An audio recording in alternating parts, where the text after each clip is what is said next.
بسم اللہ الرحمن الرحیم۔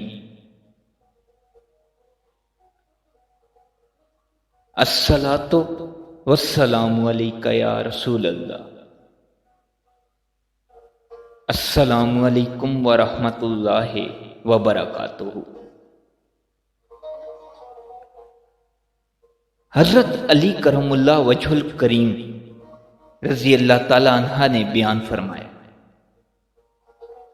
ایک مرتبہ حضرت فاطمہ رضی اللہ تعالی عنہ نبی اکرم صلی اللہ علیہ وآلہ وسلم کی خدمت میں یہ شکایت لے کر حاضر ہوئیں کہ گھر میں چکی پیسنے کی وجہ سے ان کے ہاتھوں میں بہت تکلیف ہو گئی ہے، چھالے پڑ گئے۔ حضرت فاطمہ رضی اللہ تعالی عنہ کو کسی نے بتایا تھا کہ والد محترم صلی اللہ علیہ وآلہ وسلم کے پاس کچھ لونڈی یا غلام قید ہو کر آئے،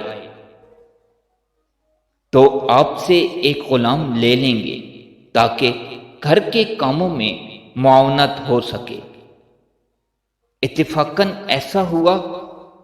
حضرت فاطمہ رضی اللہ تعالی عنہ جب اپنے گھر آئیں تو رسول اللہ صلی اللہ علیہ وآلہ وسلم اس وقت گھر پر نہ تھے، تو آپ نے اپنا پیغام اماں عائشہ صدیقہ کو دے دیا کہ اس طرح میں گھر میں بہت مشقت اور محنت سے کام کرتی ہوں۔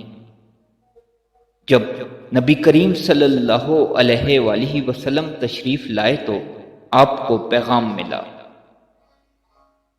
اس کے بعد حضرت علی رضی اللہ تعالی عنہ بیان فرماتے ہیں کہ اسی دن رات کا وقت تھا اور ہم سونے ہی والے تھے کہ حضور نبی کریم صلی اللہ علیہ وآلہ وسلم تشریف لائے۔